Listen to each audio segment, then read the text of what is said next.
सुरू केलेला आहे, जवळजवळ त्याला देखील 3 आठवडे झाले आणि म्हणून आपण 1 महिन्यामध्ये लोकांपर्यंत सर्व विषय नेणं ही देखील एक मोठा अ, अ, परीक्षणाचा विषय असतो आणि म्हणून मला असं वाटतं का निश्चित योग्य वेळी त्यांनी योग्य निर्णय त्या ठिकाणी घेतला. आपण एक मुद्दा त्यांनी मांडला की माझ्या उमेदवारीच्या संदर्भामध्ये गृहमंत्री असतील किंवा त्यांनी शिक्कामोर्तब केला होता, मात्र उशीर होत होता जाहीर करण्यासाठी. एक प्रकारे त्यांचा रोख राज्यातील नेतृत्वाकडे आहे असं दिसून येतं.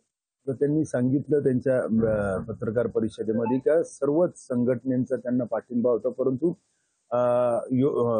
वेळेवरती उमेदवारी त्या ठिकाणी जाहीर होत नव्हती. तर निश्चित त्यांचं म्हणणं देखील योग्य आहे, कारण शेवटी उमेदवाराला शेवटपर्यंत पोहोचणं लोकसभा मतदारसंघ म्हटला की जवळजवळ 20 लाख मतदार आणि 30 लाख लोकसंख्या, 450 गावांपर्यंत पोहोचणं, एक महापालिका, 4 नगरपालिका, एक जवळली कॅन्टोन्मेंट, अशा सर्वांपर्यंत पोहोचणं ही खरंच मोठी तारेवरची कसरत असते आणि म्हणून त्यांनी योग्य निर्णय घेतला असावा असं मला वाटतं.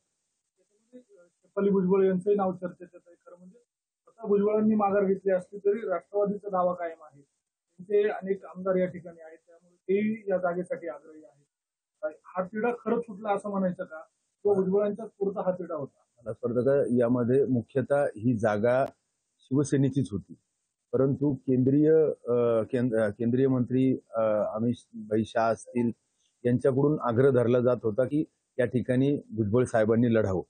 मला असं वाटतं हाच एक मुख्य विषय होता आणि तो सुटलेला आहे म्हणून त्यामुळे ही जागा शिवसेनेची असल्या कारणानं आम्हाला विश्वास आहे की ही जागा शिवसेनेला सुटेल.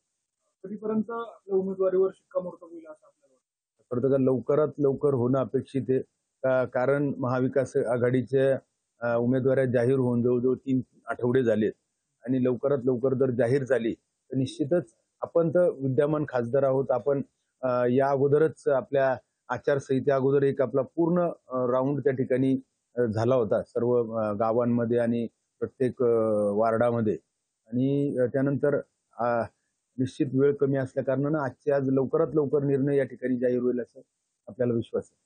दूरदर्शन मोठ्या प्रमाणात तुम्ही केलं आणि त्यानंतर आता आदिवासी काही जनमानसामध्ये भावना आहेत काय? परवा रामनवमी होती, या ठिकाणी काळाराम मंदिर असेल नाशिकचं आणि नाशिकची नगरी ही प्रभू रामचंद्राच्या पदस्पर्शाने पावन झालेली भूमी म्हणून ओळखल्या जाते.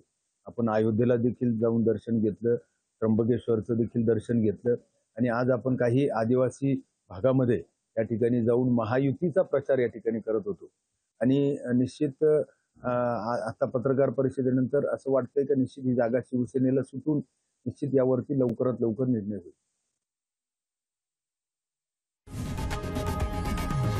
लोकशाही मराठी ऐका, पहा, जागरूक रहा.